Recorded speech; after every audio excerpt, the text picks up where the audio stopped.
let's jump into what is authentic leadership. Oh gosh, that's a huge question. I could talk hours about it, but I think if I try to go to the root of it, I see it. It's I think basically it is, first of all, it is knowing yourself.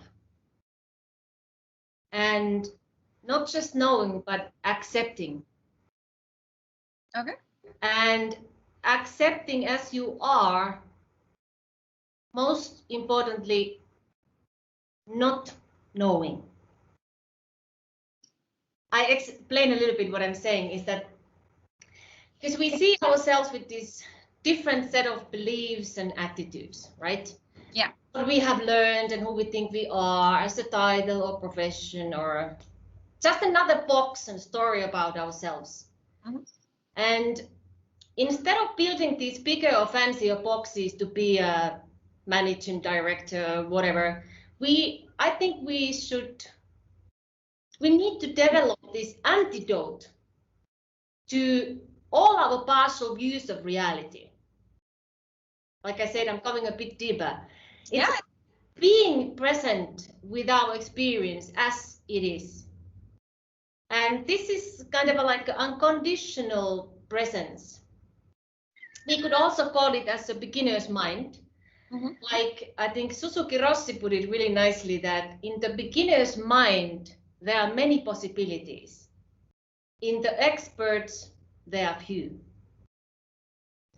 We have all become experts at being ourselves. And so doing, we have lost this ability to be present with our experience in this fresh, open-minded way. Because, you know, I have this title, I'm like this, and I do this job, and blah, blah, blah. And if you're an expert, your expertise is basically based on what you know. And what you know is, again, instead of these boxes, it's a collection of concepts or memories, your beliefs, your ideas about the reality, but it's not the reality itself, right? Yeah. But beginner's mind, by contrast, that's kind of, it's a willingness to meet whatever arises. But like without holding any fixed idea about what it means or how it should go or how it should be, or it's a very powerful state of openness, and it cuts through all beliefs and my way of thinking what the reality is. It's like it lets us see things freshly and find new solutions and directions. And what could be simple than this, right? Yes. And what could be more difficult than this? Yeah. Because first we have to let ourselves not know. And I think that's the crucial thing. Because in the leadership, people are expecting, or as a leader, I'm expecting me to be in that position that I already know, right? Yeah. But to be able to be authentic, I have to first accept not knowing. Absolutely. So that we can make contact with this fresh living texture of our experience beyond all our familiar thoughts or expertise or knowing or whatever, you know? Yeah. And if we operate primarily from knowledge, we are more likely to be more manipulative. Yeah. But when we operate from not knowing, we are more likely to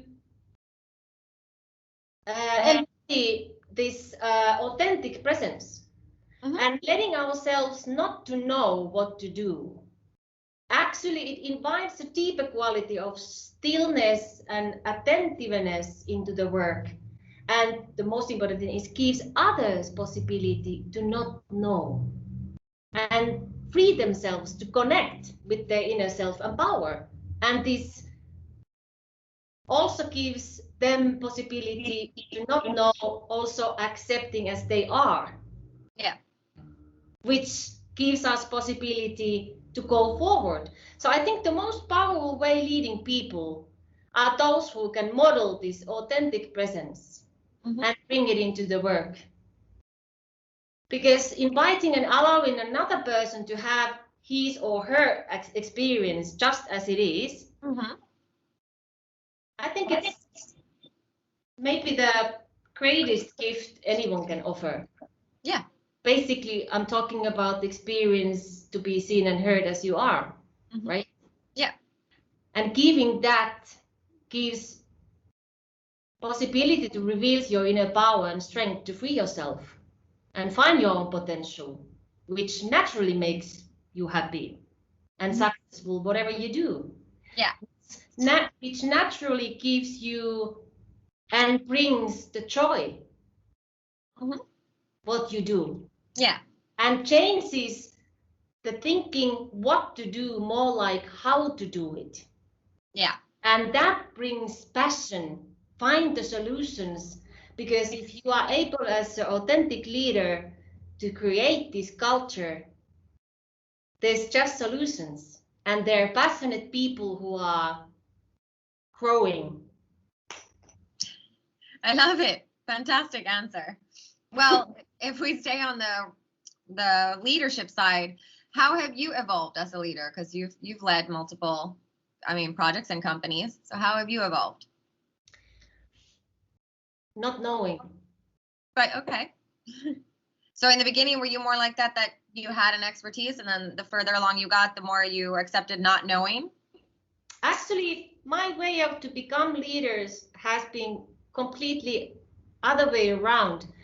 I've been in a positions that I've been successfully able to achieve something, and through that I become a leader, realizing that I have no clue, that actually I'm using these huge boots which I can't even walk, that I have to ski, you know? Yeah. And what can I do? Normally it's like, okay, I have to, like I was explaining you in the beginning, I have to be a leader, you know. I'm expertise, you know, I should be now the managing director, I should know more than these people. Yeah. But that's not true. I think there's not a leader who exists who knows more than the employers. Yeah, So, no, I don't either. yeah, so what I did, and now you know my story behind, so it has been long bumpy road to get to know myself. Yeah. So I think this radical honesty was my thing when I began to leader first. So I honestly told my people that I don't know. That's very admirable. Yes. And you don't have to know either, but together we will find solutions. And we work together because we are as strong as we are as a team. It's nothing to do with me. I think I was thinking in a way that if my mind is open, accepting what I not to know, is I can learn. Yeah. And more I accept that I have no clue, more I'm able to see wider range of directions and solutions, and also encourage my people to go out of those beliefs and boxes and system and be exactly as they are. Because when the joy comes, suddenly the energy for the people and the group starts to evolve. Yeah. And everybody starts to encourage each other to go forward and taking the steps going forward without knowing, because the fear disappears in a way, because there's acceptance, not know. Yeah. But if that is not there, then I'm afraid of doing mistakes. So I'm starting to make myself smaller as a profession and doing only safe solutions, right? Yeah. Yeah. Yeah. When there is this freedom to be who you are and there's no failures, there's just learning curves, what we all are learning. Somebody's doing some mistake, we can share that, and what did you learn and what did we can learn out of this makes us stronger, right? Yeah. Because nobody can do only right decisions all the time. And that's the thing, when we start to smaller ourselves and our belief systems and live smaller life, I think we should break the rules and find the potential what we have.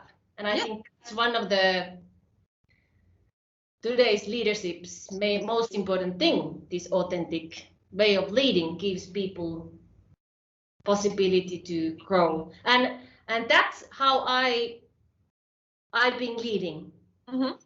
That also goes across to you as a public speaker, the authenticity. I'm curious, when did you become a public speaker?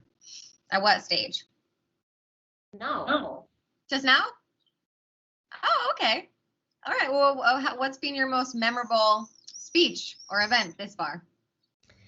I think I've been giving speeches on my way of my life, during the experiences what I have had, like what can I say? The public speaking is just something what happened, and I think I didn't want to be a public speaker. I didn't have any goal or plan to become. Okay. But I think it's more, for me, it's that some of my stories now, where I come from. So I think it's more for me that it's helping others. I think that's the main goal. And I'm also adding this to the authentic leadership. It's that I think my ultimate goal, everything what I already said to you, but it's also to help the people around me to grow. Yeah. Okay. So that's what as a human being. Or then you can be inspiration that I'm accepting myself as I am, and I'm accepting that I not know. So it gives you the same possibility. So then we can grow together. And I can learn. I believe that every human being in the world who I'm passing by me, can teach me something what I don't know. I believe that too. Yeah. So then you're more, would you consider yourself an inspirational speaker? I think maybe I am. I hope that through, I'm not a teacher. Okay.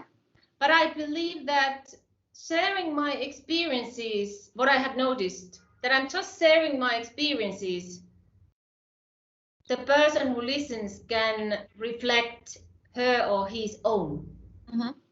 And maybe the mind will open to see and perspectives differently, suddenly, in his or her own life, or herself, the inner self.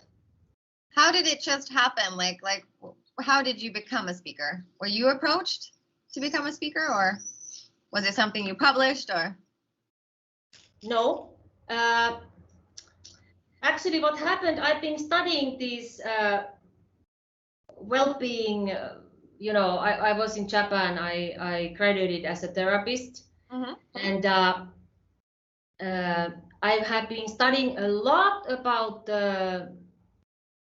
holistic well-being. Oh my God, last 30 years, all over the world, I've been studying different courses and different degrees and blah, blah, blah, blah. It's kind of my passion, because my life has been not so easy. So I've been studying the Western and Eastern way of thinking, and the philosophies, and the Buddhist and the yoga philosophy 30 years, and yoga 25 years, everything which relates to the body and mind. Yeah.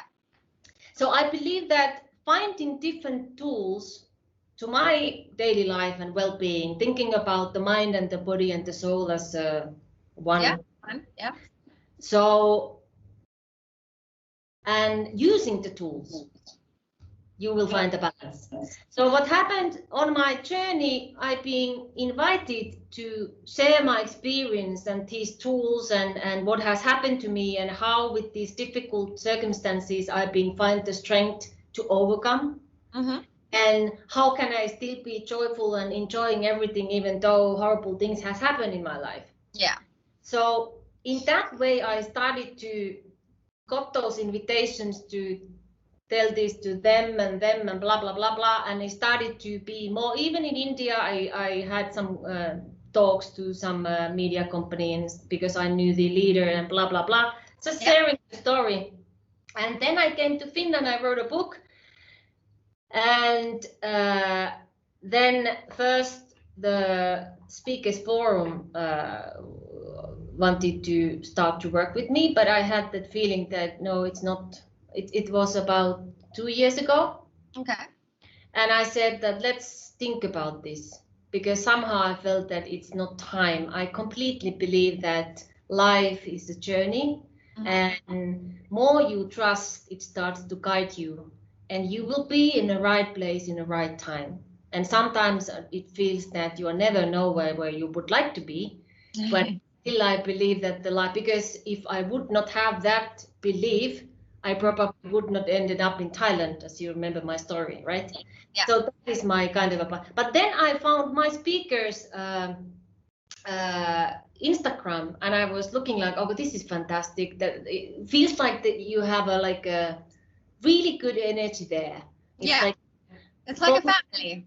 Yes, exactly. And for me, most important thing is to whom I work with. Yes. Yeah. So I asked the universe I would love to work with them. And then suddenly I got a message from Kia Herald, who was that time working over there, that she had saw me give a talk somewhere, and she said, would I be interested to start to work with you? And I was like, oh, maybe that's the time. Thank you, universe. Exactly. So that's the way I ended up being with you guys. Okay. But then last year we lived in Tallinn, and then the corona came. So we made this huge decision with my husband that we are doing this Vipassana meditation, which healed me in '95. We are doing this every day. So we thought that he's been living also all over the world, with Nepal to Turkey to blah blah blah, to Spain and stuff like that. That let's sell everything and let's move forward. So our plan was to go to Chile. This is a long story, but just quickly. But then Chile was closed, so we ended up in Crete to climbing 4 months intensively. Because for me, somehow this fear has become my passion. Because fear doesn't exist. It's just fear is a reaction, and courage is decision. So if we are conquering ourselves to facing the fear. So that's why I'm doing this climbing and stuff like that, because I'm so afraid of heights and stuff like that. So I don't even remember what you asked me anymore. So No, neither do I. I just like listening to your stories. I'm sorry. That's okay. So how did you end up you're in Spain now? We are in Spain because Chile is still closed. Yeah, but you went from Crete and then to Spain. Yes, we came to Finland in the middle, and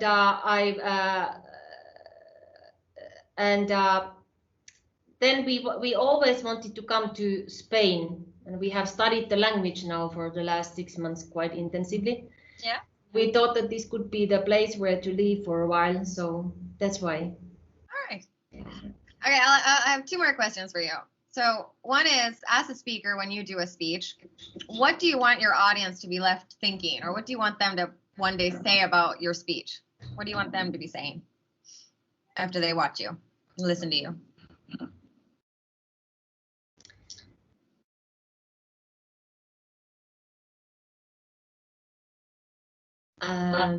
Difficult one?